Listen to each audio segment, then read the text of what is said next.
Hello, আসসালামু আলাইকুম। সবাই কেমন আছেন? নিশ্চয়ই ভালো আছেন। আজকে আমি একটা মানসিক রোগীকে নিয়ে কথা বলব। সে মূলত অবসেসিভ কম্পালসিভ ডিসঅর্ডার এ ভুগছে, মোস্ট প্রবাবলি দ্যাট। যদিও আমি মেডিকেল সায়েন্স স্টুডেন্ট না, কিংবা এ সম্বন্ধে আমার খুব একটা জানাশোনাও নেই। বাট আ যতটুকু আমি জানি, তো এই ধরনের পেশেন্টের বিহেভিয়ার, চালচলন, আচার-আচরণ, তাদের কনডাক্ট কীরকম হয়, সেই অভিজ্ঞতার আলোকে বলছি। তো ব্যারিস্টার ফুয়াদ হচ্ছে এরকম একটা পেশেন্ট। সে তার চিকিৎসা দরকার মূলত। তার কথাবার্তা কিংবা তার যে চালচলন, তার যে ইনফরমেশন, তার যে ডেটা, তার যে অ্যানালাইসিস, আ সবকিছুই প্রশ্নবিদ্ধ তো বলবোই না। এটা তো একটু ভালো মানের কথাই বলা যায়। কিন্তু আ খুবই মনে হয়, তার কথাবার্তা শুনলে মনে হয় সে চরমভাবে মানসিকভাবে ক্ষতিগ্রস্ত।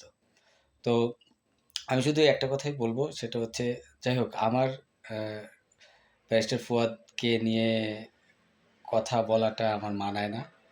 কারণ আমার রুচিতে বাধে। কারণ আমি ওই লেভেলে যেতে পারি নাই। সো ওকে নিয়ে যে আমি কথা বলব, বাট আমি বাধ্য হচ্ছি ওকে নিয়ে কথা বলতে। কারণ কাউকে না কাউকে তো কথা বলতে হবে। কারণ এই ধরনের প্রবলেম নিয়ে তো একটা দেশ এগোতে পারে না। আমি কেন কথাটা বলছি?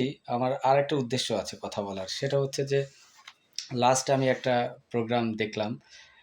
খালিদ মহিউদ্দিনের একটা প্রোগ্রামে ব্যারিস্টার ফুয়াদ ছিল।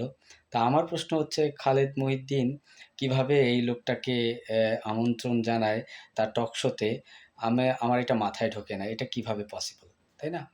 আর কারণ হচ্ছে যে, আপনি যখন একটা কিছু ডেলিভার্ড করবেন, সেটা সেটা আপনার জাতির উদ্দেশ্যে সেটা যদি যায়, তাহলে সেটা যদি ইনফরমেটিভ অ্যা কোনো বিষয় আপনাকে দিতে হবে, কিংবা সেটা বেসড অন ডেটা, কিংবা তার একটা ক্রেডিবিলিটি থাকতে হবে, একটা এলিজিবিলিটি থাকতে হবে, যেগুলা তার কথার সাথে কোনোটাই অ্যা ম্যাচ করে না।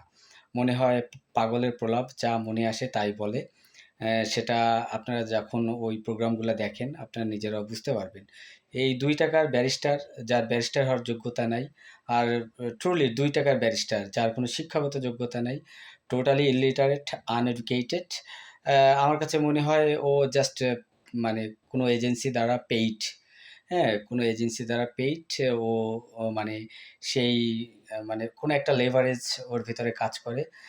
যেটার জন্য ও পেইড অলরেডি, এবং আ তাদের হয়েই কথাবার্তা বলবে কিংবা কাজ করবে, যেটা বাংলাদেশের স্বার্থ, বাংলাদেশের জনগণ এবং বাংলাদেশের সার্বভৌমত্বর এগেইনস্ট এ চলে যাবে।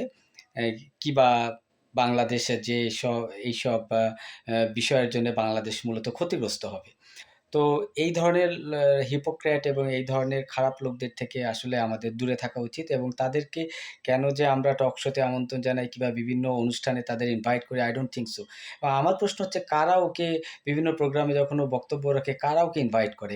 আমার এটা মাথায় ঢোকে না। ও ট্রুলি একটা অশিক্ষিত মূর্খ, একটা মানে ৳২ ব্যারিস্টার বলা আমার কাছে ওকে মানায় না। ও যে ব্যারিস্টার, ঠিক আছে? ওর পড়াশোনার লেভেল খুবই নিম্নমানের, ওর জ্ঞান খুবই নিম্নমানের, যাতে কোনো সন্দেহ নাই। অ্যা আ কি বলবো? আমি তো আর কি বিশ্রীভাবে, আমার খুবই বিশ্রীভাবে বলতে ইচ্ছা করছে। বাট আমার সাথে এই বিষয়গুলা যায় না দেখে আমি বলতে পারছি না বিশ্রীভাবে। কিন্তু আ আমি খুব আ I'd be very happy যদি আমি বিশ্রীভাবে ওকে খুব একটা কিছু বলতে পারতাম। বাট সেটা আমি পারছি না। এটা আমার জন্য খুব কষ্টকর একটা বিষয় হয়ে যাচ্ছে। তো তোমার যদি কোনো কিছু শিখতে হয়, তুমি আইসো, আমি তোমাকে শিখায় দিব।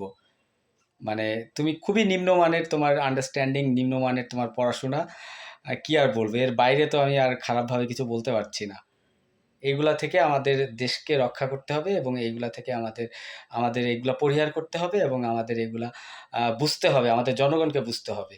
ঠিক আছে? কারণ এদের বেশি সুযোগ দেওয়া যাবে না। এদের যত বেশি সুযোগ দেওয়া হবে, তত এরা বেশি সেই সুযোগের সদ্ব্যবহারটা করবে। তাই না? এটাই হচ্ছে আমার আজকের বিষয় ছিল। সবাই ভালো থাকবেন। আল্লাহ হাফেজ।